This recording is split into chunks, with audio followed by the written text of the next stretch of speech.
Yo, first and foremost, happy Easter to everybody. And good morning. It's a beautiful Sunday. I'm about to go get a workout in. I just watched arguably the worst video that I've ever seen on YouTube by a YouTuber who shall remain nameless until he has the balls to unblock me and have a real conversation. And it was 17 minutes long. 17 minutes. So I had to write down some stuff so I could keep a train of thought, because he was all over the place. So first and foremost, he keeps saying that the reason he blocked me was because he asked questions and I didn't answer the questions. So the first question is, excuse my French, what fucking questions did you ever ask me that I didn't answer?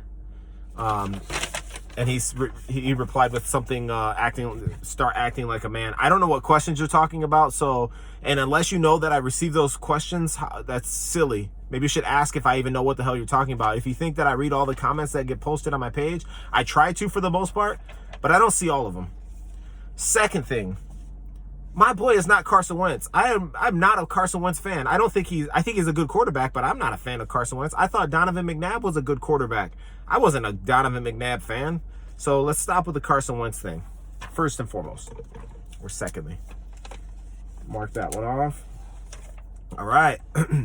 Why do you keep talking about 2016 and the receivers that Carson Wentz had? I don't care about 2016. This is 2020. I care about 2019 season and then the 2020 season. I don't care about anything before that. My video that you responded to was directly related to what happened in 2018 and the fact that Carson Wentz had nobodies pretty much the entire season because everybody was hurt. And that's not just skill positions. That's almost at every position. That was probably the most injured team in the NFL. So I don't know why you keep bringing up 2016 and Golden Tate, and who cares? I mentioned Deshaun Jackson because as I was just naming their receivers, I completely forgot that he didn't play on the team the year before that. I don't care about Deshaun Jackson either way. So I don't care about 2016. I'm talking about 2018. Carson Wentz did more with less. His entire team was shot to shit. And you keep mentioning Alshon Jeffrey. So Alshon Jeffrey is his number one receiver. In 2018, he played 13 games. In 2019, he played 10 games. He missed 6 games. Well, and then their playoff game also that he missed. Did you know that Alshon Jeffrey in his entire career has only had 2 1,000-yard seasons? Is he really a number one receiver? I would argue he's not. All right. So you kept mentioning about when Amari Cooper came to Dallas. You have a video on your page that I commented on that specifically says that Dak Prescott doesn't need a number one receiver. You have a video. Remember that video? You should rewatch that video because you specifically said Dak Prescott doesn't need a number one receiver. We've got all these other receivers. We can get rid of Dez Bryant. Remember, we had that conversation. That did happen.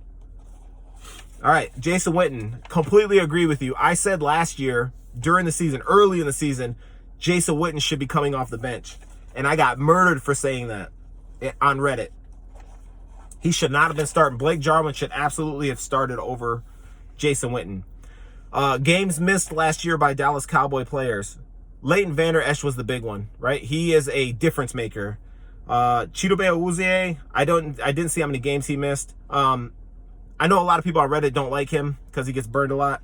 Fine, take Cheeto. You still have Jordan Lewis, Anthony Brown, who Anthony Brown missed a couple games also. Kayvon Frazier. In all due respect, Kayvon Frazier sucks. He shouldn't even be considered. He wouldn't start on any other team other than Dallas. Malik Collins. Yeah, I needed to see how many games he missed. I like Malik Collins. I think he's gone now, but I did like Malik Collins. Tyrone Crawford, another disappointment. And up until last year, people were saying that he wasn't worth the big contract that he got. So whatever, take that. Why were we the number one offense last year? Can you answer that? Can you tell me why we were the number one offense last year? I would argue that we were the number one offense because we played from behind. We were down 31-3 to the Pack. We were down 24-7 to the Jets. We were down 28 to, we were down in every single game. So you can blame that on the defense if you want, and surely they should take half of that blame. But the offense has to take some blame as well, because you don't play make it, take it, right? Green Bay doesn't score a touchdown, and then we have to kick the ball back off to them. The offense gets a chance to score, and they didn't score until the fourth quarter when the game was pretty much out of hand. So why were we the number one offense? 2 reasons. We played from behind in almost every single game, and we played the 3 worst teams in the NFL to start the season, and we put up ridiculous numbers. So had we not played those teams, if we would have played playoff teams in the first 3 games, we wouldn't be the number one offense. Facts. So, stats. You love stats. I like stats. You love stats. I like stats. Stats lie. Stats don't always tell the story, right? Joe Flacco, in his career, is 10-5 in the playoffs. Now, if you didn't have a name attached to his playoff record, you would say that that's a great quarterback. He has his touchdown to interception ratio is really good. His win-loss record is really good. He's got a ton of yards. If you didn't see the name attached to those stats, you would think he's really good. I don't think Joe Flacco's really good. Stats don't always tell the entire story. They lie. Trust me. That's why sometimes you have to trust your eyes more than you trust stats. And that's where I am with Carson Wentz and Dak Prescott. Jimmy G, you said Jimmy G sucks. I don't think Jimmy G is better than Dak Prescott. I don't think he's worse than Dak Prescott. I think they're in the same category. I think they could be interchangeable at where they're at when I say the 9-12 or 9-14. You can move them wherever you want. The fact of the matter is he went to the Super Bowl, and you could say it's been because of the coach. At the end of the day, it doesn't matter. He got there. Dak hasn't got there. So Dak doesn't have the ability to overcome bad coaching if Jason Garrett is indeed a bad coach. Like I said, jury's still out on that. Oh, Dak Prescott won 40 games in 4 years. That's what you said. 40 games in 4 years.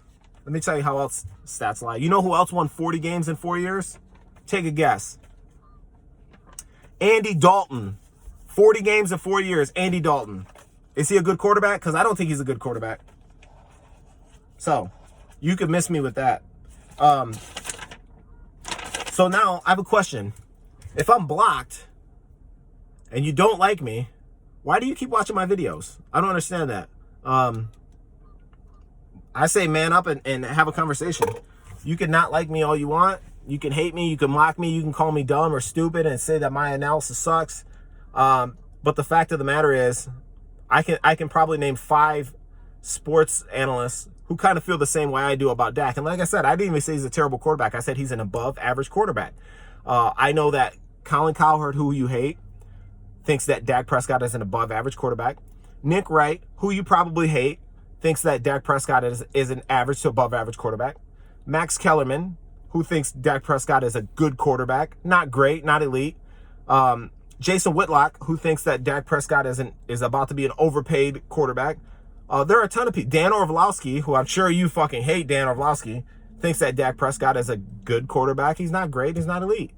So, if my analysis, it's not like I'm excuse my French, I'm not far off. I mean, there are people that agree with my point of view, or I agree with their point of view. Doesn't necessarily mean I'm wrong or you're right, or it's opinion. You can throw numbers all you want. The fact of the matter is, Dak Prescott, I mean, his numbers are good from last year. What about his 2017 season? What about any time before that? So, he hasn't won anything. He hasn't taken the Cowboys anywhere. He's about to get paid. Hopefully he doesn't get paid. Hopefully they just franchise him and then he walks next year. That's what I'm hoping for. I'm hoping we draft a quarterback in the first 2 rounds this year. Maybe 2 at 17 if he falls. There's been a lot of talk about that. All right, but anyways, so there I am. That's how I feel. Good morning to you. I'm not going to say your name until you man up and you have a real conversation instead of, I don't know what you're doing. But I've already offered to do a collab with you, but whatever, man. You have your opinion. I have mine. I love my Cowboys. I don't think Dak Prescott is, I don't think he's not the answer for me. I would rather have Tua. I would rather have, get another quarterback and develop. I just think that he's reached his ceiling, but we'll see. Time will tell if we have a season this year, but whatever. That's it. Try to keep this shorter, less than 17 minutes, because nobody likes a 17-minute long video, but that's where I'm at. Hit me back when you're ready to have a real man-to-man conversation. Hey, have a great Sunday. Enjoy your day.